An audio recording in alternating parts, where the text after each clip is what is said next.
Coming up on today's show, plastics are a tremendous resource. We know this, and we need to recycle whenever we can and whatever we can.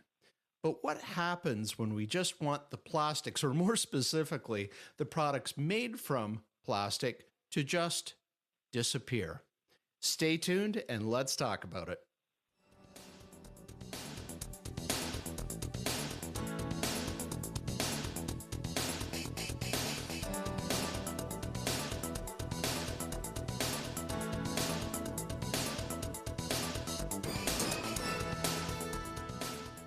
Welcome to the show. I'm your friend Kurt Stahle, that plastics guy. Hey, thanks so much for joining me today.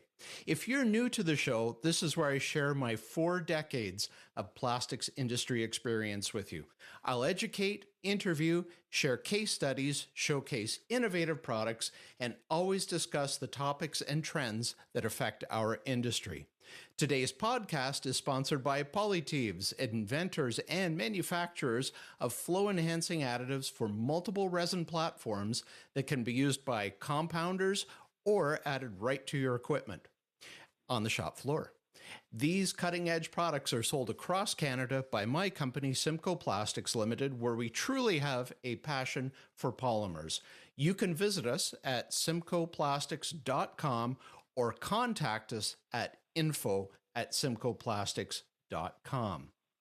So earlier this year, I had received an email which led to a phone chat with Camilo Ferro, president of RAWS Americas. Camilo is also passionate about plastics and his product, which has a unique method of operation to make plastics disappear. As his website says, plastic that knows when to say goodbye, and I really love that. We have seen additives in the marketplace that can force degradation of resins, but Camilo's technology is different, and we're going to talk about that. So, Camilo, with all that being said, welcome to the show, and thanks so much for your time. Great to have you here. Oh, wonderful, Kurt. Thanks for having me here, and appreciate the opportunity to share our exciting technology and discuss such a nuanced topic when it comes to plastics. So really looking forward to diving in and digging deep and educating your audience on our technology. Right on. Well, before we get to your product and how it actually approaches breaking down plastics, can you tell us a little bit about yourself? I know when we first spoke, we sort of had a common connection, but why don't you talk about your background and how you got it to where you are now? Yeah, thank you, Kurt. A little background on myself. I mean, I guess for starters, I didn't start my career in polymer chemistry or in packaging. This was something that I ended up in around 2009, 2010. I come from a family of entrepreneurs, and growing up through the small businesses that my father had and my mom had, I always knew entrepreneurship was going to eventually be my path. And through that process, I ended up graduating from Loyola University. Didn't study packaging, didn't study entrepreneurship. I actually studied criminal justice. But while I was in school, I was always drawn to business, either working part-time jobs or having internships that were always exposing me to sales, operations, and logistics, and product-based companies. So through the years in that, I had a couple of different business ventures. Graduating right out of college, really specifically, I was focused on logistics and shipping companies. And I was specifically partnered with DHL. For the listeners that are listening, DHL been in the marketplace for a long time, mostly international shipping. They were the yellow trucks with red letterings. So I had a franchise where we were reselling some of their shipping overnight services. You can ship something from Alabama to California with no problem. Right. But in that process back in 2009, the economy went for a downturn and there was a recession that hit. And in that process, DHL ended up leaving out of the domestic marketplace. Okay. And what I mean by leaving the domestic marketplace, you could no longer ship from California to Alabama, from Florida down to New York. So DHL's operation ceased domestically and were only allowing for international shipments. Okay.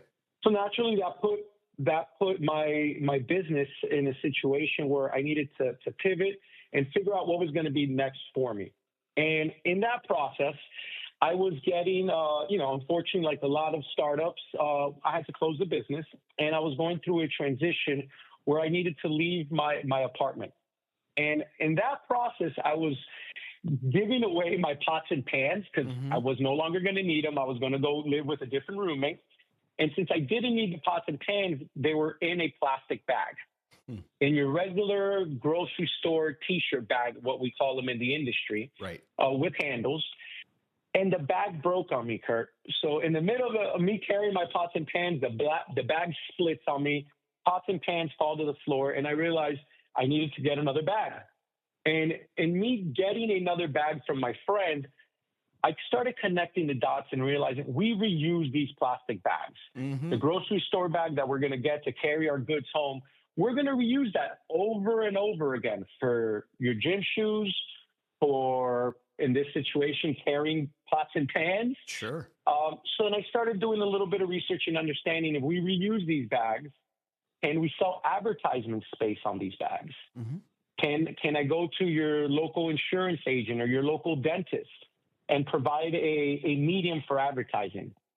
And at that point in 2009, 2010, the words compostable were really just starting to come into the marketplace.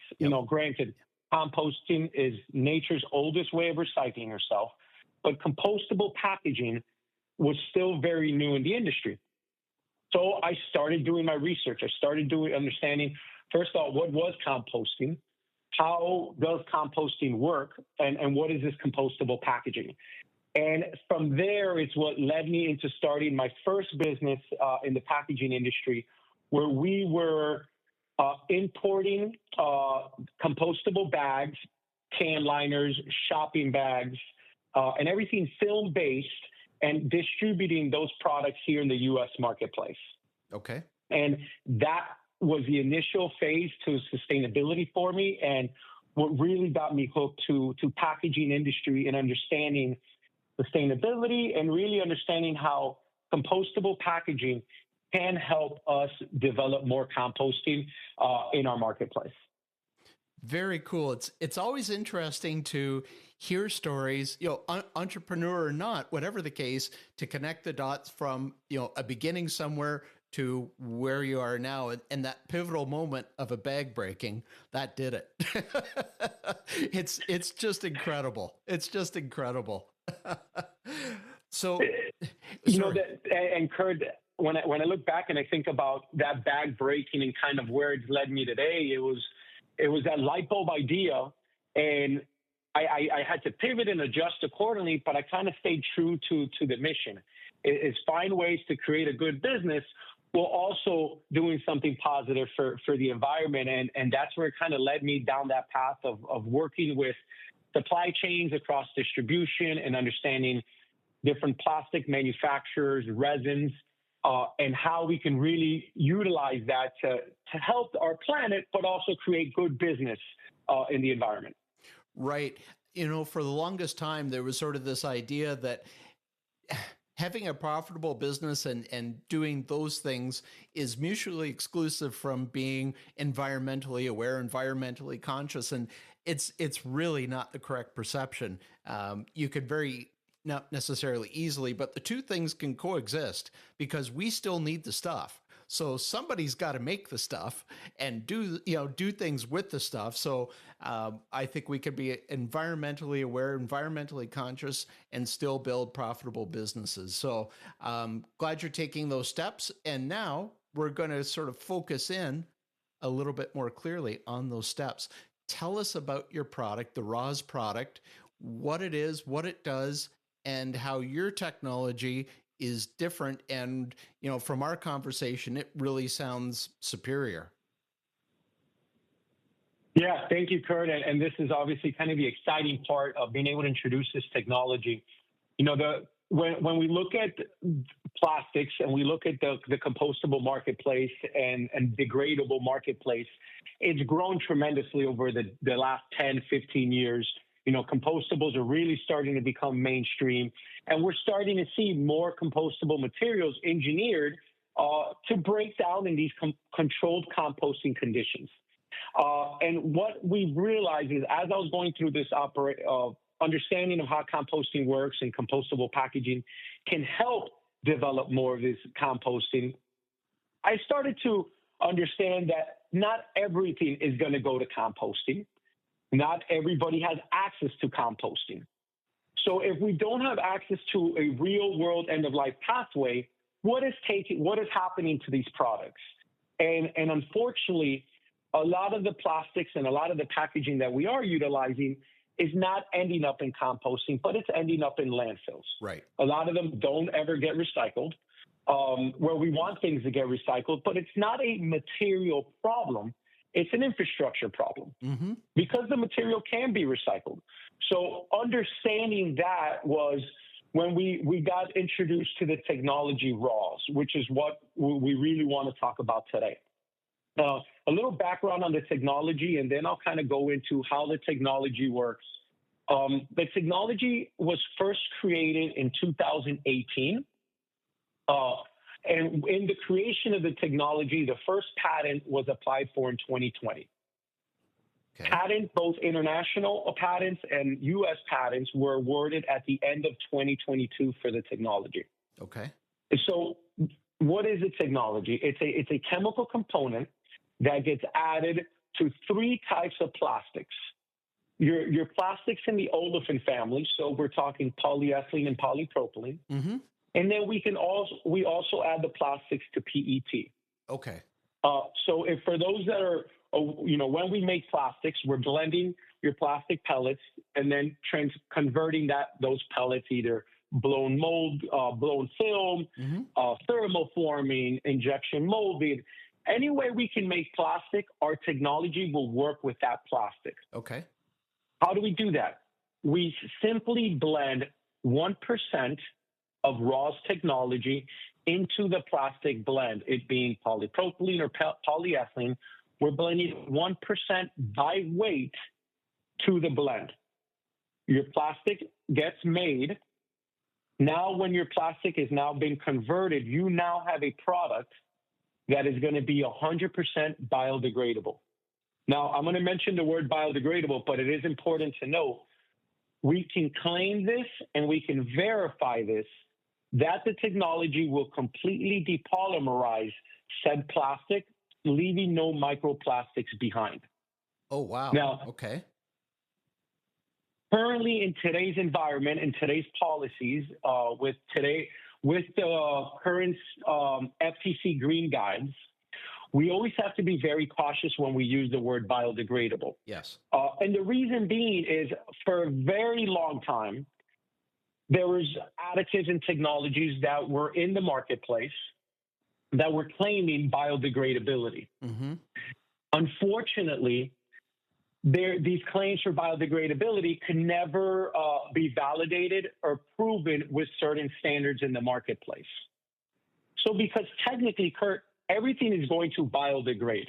Yep. You and I are going to eventually biodegrade. Yes. A lot of the wood's going to eventually biodegrade. Yes. Yep. But when we don't have a specific time frame for it, it makes it very difficult for consumers, for policymakers to actually substantiate what is biodegradable.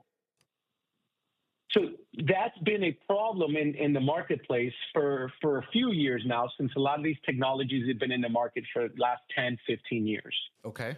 So because those claims could never be proven beforehand, the industry started moving away from the term biodegradable and started claiming and utilizing sustainable materials as compostable materials and compostability. All right. Which is wonderful, because we want products that can be composted that are going to increase food scrap diversion. What the technology does is, because we change the chemistry of plastic at its end of life, we can claim biodegradable.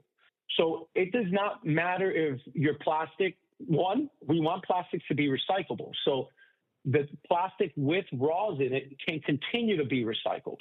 Okay. And that's very important, because we know that's something we always want to focus on, is we want to be able to, reduce, reuse, and recycle. We can continue to do that with the technology. The advantage to a plastics with RAWS is if the product does not get recycled, like a multi-layer packaging or a small format of plastic, that's never going to see the recycling chain, where is that product going to end up? Well, likely landfill. That's right. Most likely a landfill. So how the technology operates, the technology can completely depolymerize anaerobically, which is in a landfill, anaerobically. And we can be recycled.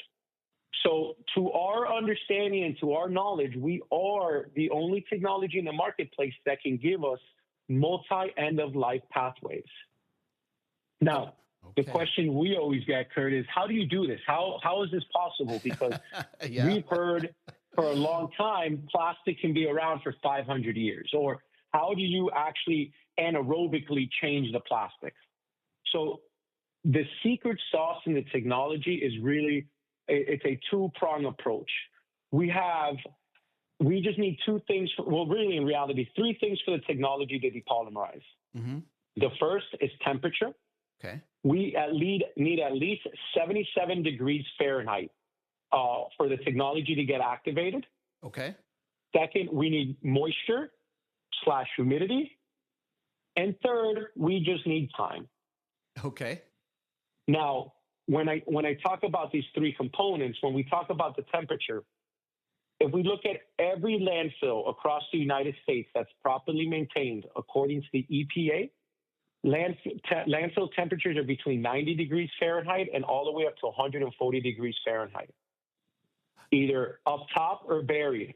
Oh, so wow. There's never a concern of the technology not working due to the environmental conditions in a landfill because of the temperature. Okay. Second, we know there's moisture and humidity in the landfill, so we know that's going to also operate. The key piece, we don't need oxygen for the technology to work. In an anaerobic environment where you have little to no oxygen, we are going to operate anaerobically. Aerobically, the technology is going to work aerobically. As long as we have the temperature, we know oxygen is only going to help the degradation of plastic. Okay. But aerobically, with the heat and moisture, we will continue to depolymerize the technology. Okay, so the 77 degrees, this is reminding me of Back to the Future, where you have to be at 88 miles an hour to cross it to a different time. But with your 77, this obviously has nothing to do with the processing temperature, which is much higher. This is after and only after a part or a piece of film or whatever the case has been formed and gone through its regular process. That's a great point, Kurt, and thank you for bringing that up, because the key piece of the technology is it's not going to get activated till you are done using the product, till your customer or consumer has stopped using the plastic and it's no longer needed. So we would ask your customer or ask any of the customers or any of our customers, how long do you need your plastic, your packaging, your piece of plastic to operate? So, for example, if we're talking about a food application, what is most of the food expiration that we have that gets sold in the marketplace? Most expiration timelines for food can be something as little as 1 week or all the way up to 12 months. Okay. So we can create the technology to give us a different activation timeline from as little as 6 months all the way up to 6 years. Okay. So the technology will not get activated while the product is being used, while the product is in distribution, while the product is in transport. It will not activate, as we have certain blockers that have been created to be used within the technology. So we can block either a UV blocker, like something like an agricultural film. Right, yes. Or something like a thermal blocker, where we have a T-shirt bag that's going to be distributed through a distribution center down to your grocery store, and then the consumer is going to use it just like I was reusing it for pots and pans. Okay. So we're able to give ourselves a stall date that gives us an ability to keep the plastic's mechanical properties intact until it's no longer needed. Okay, so The follow-up question might be, and you talked about different pathways at end of life of the product, and this is really key. People in the recycling sector have been pretty leery of materials that can biodegrade by any means because they don't maybe understand every single option available. But if they take in feedstock that is quote unquote biodegradable or has an additive of any nature, are they going to create a problem for a reprocessed compound, recycled compound that they're making and selling to somebody else? But what you're telling me is your product can survive not only another heat history, but now let me ask you, it could survive another heat history of reprocessing, but how does that impact the timing of the degradation if it gets recycled and reprocessed? So, and then this is a wonderful thing about the technologies. We can go through the first extrusion process. Now the plastic that's come out is essentially has a technology in it. Mm-hmm. And once its stall date has hit, it will be activated and will go down that process of depolymerization. Okay. During the recycling timeline, the heat to recycle the plastic is so hot, either polypropylene, polyethylene, or PET, we're talking 250 plus degrees, it's going to dilute the technology away. So because of the heatness of it, we dilute RAWS in that plastic, and you're now going to have your recycled resin without any RAWS in it, as it's been diluted. Got it. So it's safe. The new product is completely safe. It's not going to come apart at some arbitrary point. That's correct. Because of the heat in the recycling system, diluted the RAWS technology. Now, it's important to remember, we're only adding a 1% to it, to the technology. Right. So at that 1%, at that heat, we completely dilute the RAWS technology. Now, if you have your PCR resin, and let's say, for example, stretch wrap or stretch film. Yep. If you wanted to utilize 40% PCR with 60% virgin on a stretch wrap, you can now use your resin, add 1% of the RAWS back to your virgin and PCR blend. Now that new film that's come out will be biodegradable as well. You just answered the next question I was going to ask you. Okay, great. Okay. So, yeah. Oh, yeah. So I was going to mention, Kurt. Yeah. So once you've got a PCR, now both you and I know, and a lot of your audience will know, if there is PCR film, depending on where it's going, depending on what that film is, there's going to be a limit at how often you can recycle that film. So if that film has gone through a PCR stage and now you've got a blend, what is that end of life for that PCR film? If you cannot continue to recycle it, it's going to a landfill. Yep. So because we work in PCR and virgin blends or 100% PCR, now all of our customers that still want to eliminate the potential microplastics, they can do so by adding RAWS at 1%. Okay, so you're covered if you're running strictly prime. You're covered if you reprocess either 100% of a recycled product, and you're covered if you have a blend of the two, but you have to add your product back into it at 1% to get a product that will break down. So I think I've got it covered there. And then when you've reprocessed something with your product in it, even though it's a reprocessed resin, it still is going to have the characteristics of whatever you want in terms of the time frame before it starts coming apart on a molecular level. That's correct. Okay. And that's the key piece too, is and you just mentioned it, the molecular level, right? And that's been the important piece, is what we're doing, since we're changing the chemistry of the plastics, we're breaking those covalent bonds, lowering the molecular weight of what was a polymer down to a monomer, down to an oligomeric. The technology never stops working. As long as we've got that 77 degrees and the humidity, the technology is going to continue to do what its job is, which is to change the chemistry to the point that that polymer, what's going to become is essentially ketones and aldehydes, all part of the carbonyl group. Okay. Okay. So can you sort of explain, like, based on what you just said, how does that contrast with a couple of the existing other technologies out there, and why is yours? I mean, you make a very compelling argument, by the way, but how is it better, yours better than some of the competing technologies? Yeah, that's a great question, Kurt, and something we spend a lot of time talking about. And quite frankly, it's been one of our biggest challenges is because of the skepticism behind some of these technologies. Okay. So when you look at the technologies when it comes to plastics, and I'm not going to talk about bioplastics, or I'm not going to talk about bioplastics, because that's a different Yes. approach. Yes. Really, when we want to look at the two main technologies that have been in the marketplace since 2008, 2009, give or take, are oxo-degradable technologies and enzyme-mediated technologies. Okay. Oxo-degradable technologies, they've had such a difficult time proving the full degradation of their product, to the point that many countries in the EU, including the EU themselves, have banned oxo-degradable technology into the marketplace. Okay.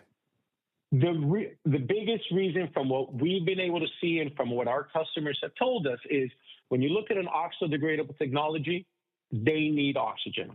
Right. And they need a lot of oxygen for you to be able to get to that point where you can completely depolymerize that plastic.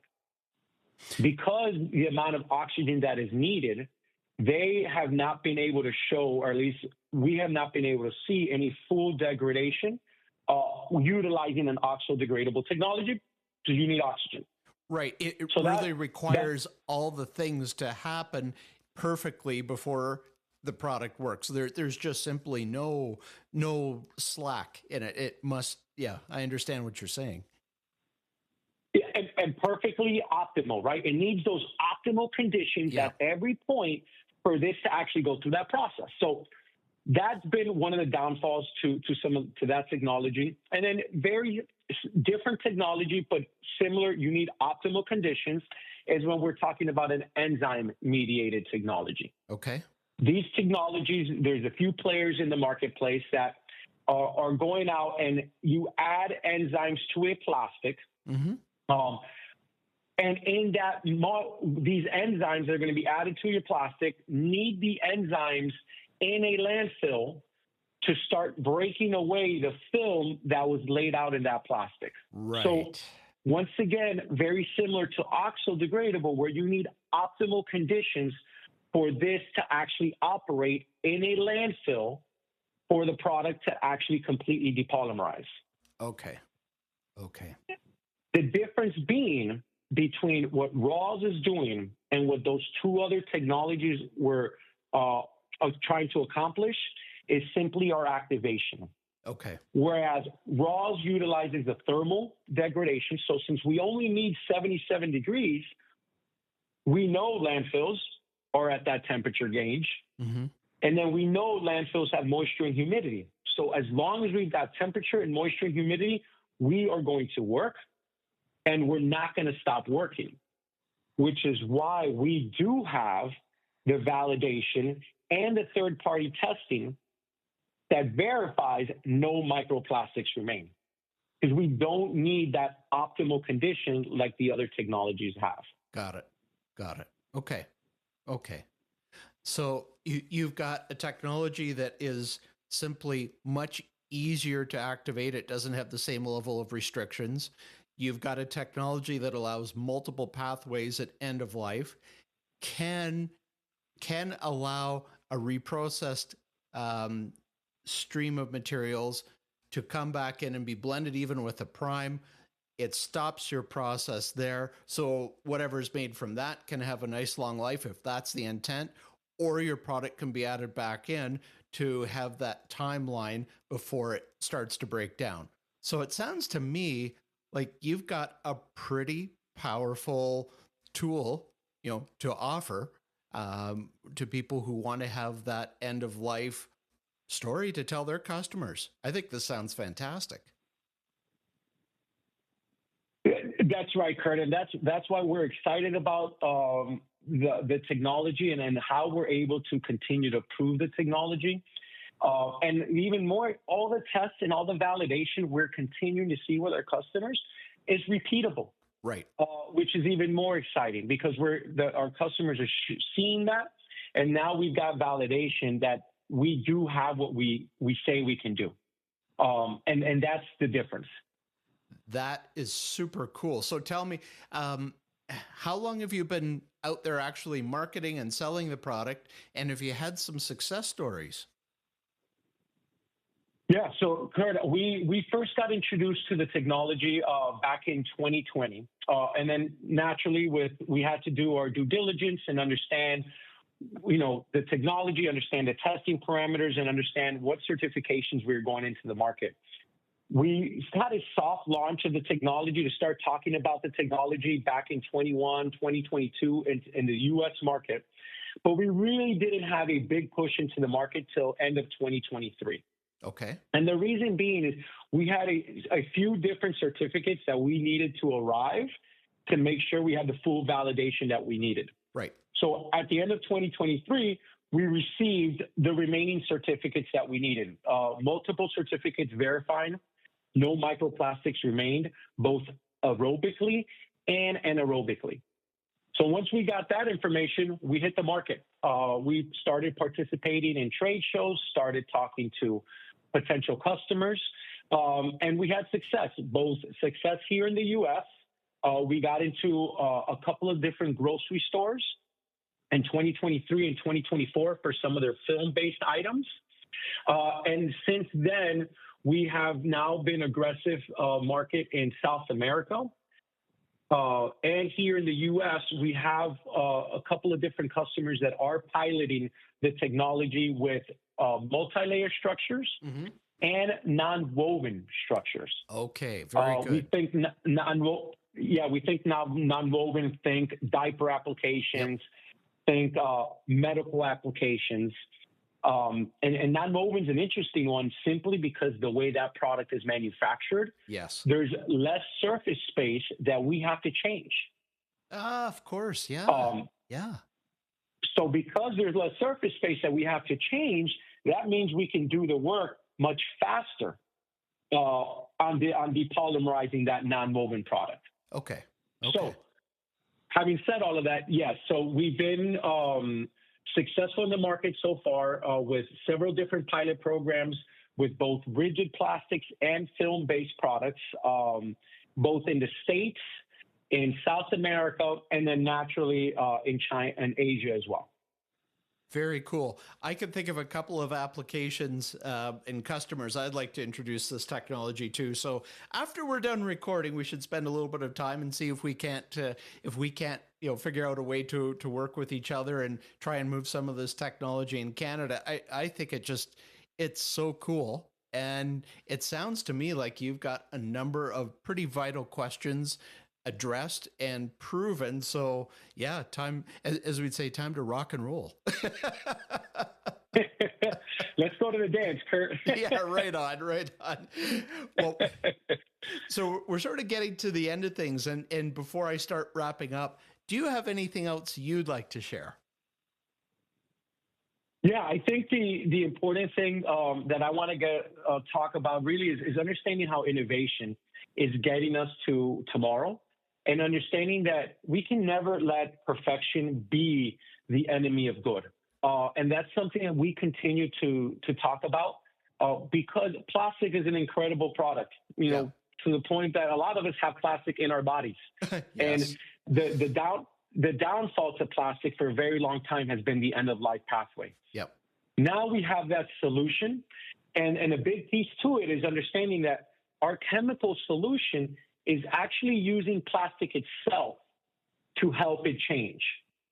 So what do I mean by that, Kurt, is if we're going to use with one of your customers that wants to help us, they want us to work in polypropylene, RAWS is going to be blended with polypropylene itself to help you change that chemistry. Got it. So we're essentially using plastic itself to get us to that end goal. And then The last piece that is important for us, and this is very exciting because we have a product that's currently being tested right now in a composting test.